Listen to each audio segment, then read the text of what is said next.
Terima kasih Anda masih bersama kami. Bagi Anda yang baru saja bergabung, kami hadirkan kembali 3 berita utama hari ini. Seorang mahasiswa baru salah satu perguruan tinggi di Kota Tasikmalaya tewas tertimpa serpihan tembok gedung perkuliahan. Belasan hektar tanaman padi di Desa Citalang, Purwakarta rebah dan mati akibat tak dapat air. Produksi padi anjlok hampir 60%. Diduga akibat mengonsumsi alkohol 70% yang dicampur obat keras, 3 orang di Kabupaten Garut tewas.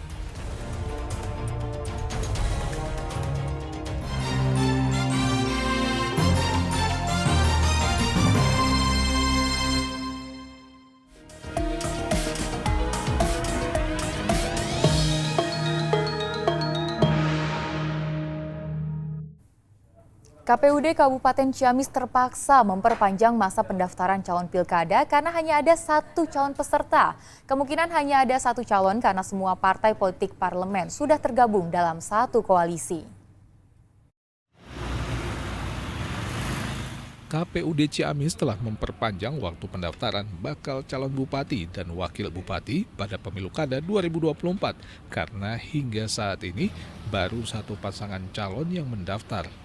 Perpanjangan waktu pendaftaran dimulai dari tanggal 2 hingga tanggal 4 September hari ini pukul 23.59.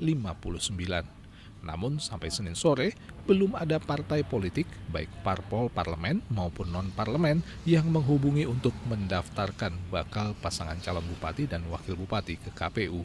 Jika tidak ada, maka Pilkada 2024 di Kabupaten Ciamis, 1 paslon akan melawan kota kosong. KPU tetap menunggu sampai dengan tanggal 4 karena hari ini dibuka perpanjangan pendaftaran sampai dengan tanggal 4 sampai dengan pembukaan pertama perpanjangan hari ini tanggal 2 belum ada permintaan dari partai politik atau gabungan partai politik untuk membuka admin di Silon Kada. Belum ada yang mencabut dukungan, belum ada yang akan mendaftarkan.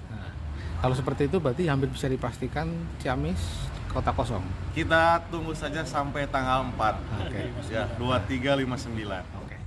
Sampai hari Senin hanya ada 1 bakal pasangan calon yang mendaftar pemilihan bupati, yaitu pasangan Herdiat dan Yana yang diusung oleh 10 partai politik parlemen. Sedang hanya ada 3 partai politik non-parlemen yang tersisa. Namun jumlah suaranya tidak mencukupi untuk mengusung calon sendiri. Eko Setiabudi melaporkan dari Ciamis. Sebanyak 35 anggota DPRD Kota Sukabumi resmi dilantik. Kiprah para wakil rakyat ini dinanti agar kebijakannya yang diambil dapat mensejahterakan warga Kota Sukabumi.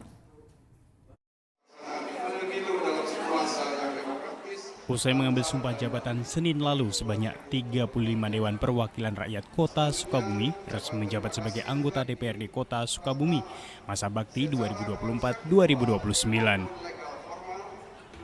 Banyak muka baru anggota DPRD Kota Sukabumi saat ini. Dari 35 anggota Dewan, sebanyak 14 anggota DPRD Kota Sukabumi merupakan wajah baru di kancah wakil rakyat. Untuk itu, pasti saya akan melakukan apa yang sudah diamanahkan untuk menjadi pelayan masyarakat untuk Sukabumi, Kota Sukabumi untuk lebih maju lagi. Yang pertama adalah langkah menerima apa aspirasi masyarakat yang ada dan yang dibutuhkan oleh Kota Sukabumi. Sementara itu, Sekretaris Dewan akan bekerja sama dengan para anggota Dewan untuk segera membentuk badan anggaran agar pembahasan APBD dapat segera diperuntukkan untuk pembangunan Kota Sukabumi. Bentuk di bulan Oktober karena kita akan menghadapi pembahasan APBD murni. Karena kalau terlambat itu berkaitan dengan jadwal gitu. Jadi kita diharapkan pembentukan ketua definitif, pembentukan praksinya jalan, kemudian nanti pembentukan AKD-nya. Sehingga APBD 2025 murni itu dibahas oleh Banggar. Ya, dan harapannya tepat waktu sih, sekitar bulan Oktober-November. Pelantikan juga dihadiri calon wakil wali kota Sukabumi, Andri Hamani, yang juga wakil wali kota pada periode 2018-2023. Rakyat pun menaruh harapan besar kepada wakil rakyat yang telah dilantik. Asep Didi melaporkan dari Kota Sukabumi.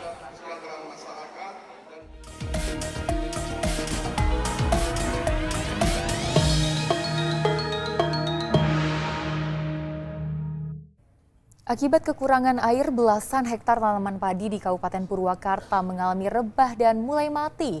Petani pun terpaksa memanen padi lebih cepat untuk mengurangi kerugian. Hamparan tanaman padi di Desa Citalang, Kecamatan Purwakarta, Kabupaten Purwakarta mengalami rebah dan mulai mati akibat tak mendapatkan pasokan air. Tanaman padi menjadi rebah dan rusak karena batang tanaman kering.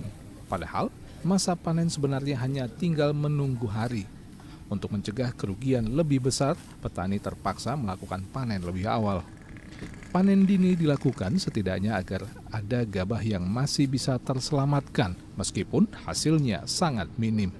Bila biasanya satu petak tanaman padi bisa mendapatkan hasil panen hingga 7 karung gabah, saat ini satu petak sawah hanya bisa mendapatkan hanya 3 karung gabah saja. Biasanya dapat berapa?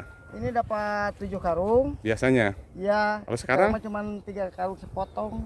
3 karung, berarti 50% habis tuh ya? Ya habis. Penyebabnya apa ini Pak? Hah? Penyebabnya? Kekurangan air.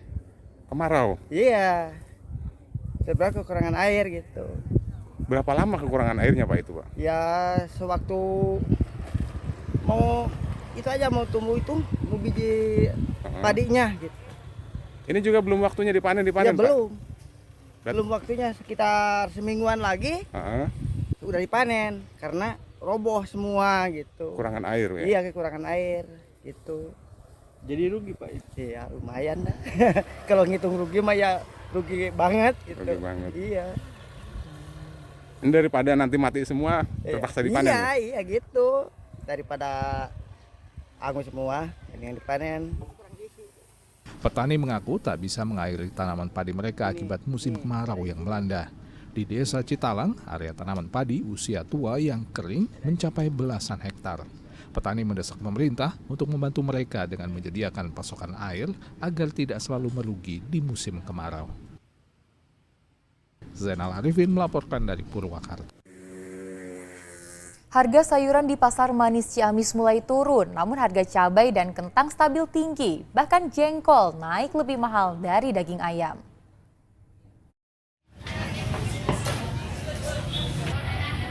Setelah sempat menembus harga Rp40.000 per kilogram, kini harga bawang merah kembali normal di angka Rp25.000 per kilogram. Pantauan di Pasar Manis Ciamis yang menjual berbagai macam sayuran, penurunan harga bawang merah terjadi karena pasokan dari petani yang semakin banyak. Yang masih mahal adalah bawang putih yang saat ini dijual Rp40.000 per kilogram. Sedang harga berbagai jenis cabai masih normal di kisaran Rp60.000 per kilogram. Di tengah mulai turunnya harga sayuran, harga jengkol justru naik mencapai Rp48.000 per kilogram, lebih mahal dari harga daging ayam. Bawang gimana nih harga bawang? Stabil sekarang. Iya. Bawang yang biasanya bawang merah ini berapa sekarang? Sekarang 25. Awalnya berapa kemarin? Sampai 40. Ini karena apa Bu bisa turun? Banyak sekarang. Barangnya banyak ya? Iya. Kalau cabai-cabai berapa? Cabai-cabai sekarang mah biasa aja 60. 60-an ya? Iya. Yang naik apa ini Bu yang masih mahal? Yang masih mahal jengkol. Jengkol 48.000. Ini jengkol bisa mahal kenapa ini Bu? Nggak ada. Nggak ada barang? Iya, nggak ada barang. Para pedagang menyatakan harga sayuran sangat tergantung pada lancarnya pasokan dari petani. Jika terganggu sedikit saja, maka harga akan otomatis naik. Apalagi jika terjadi gagal panen akibat musim kemarau. Saat ini harga bawang merah cenderung turun karena tanaman bawang cukup baik hasilnya jika cuaca cukup kering. Eko Setiabudi melaporkan dari Ciamis.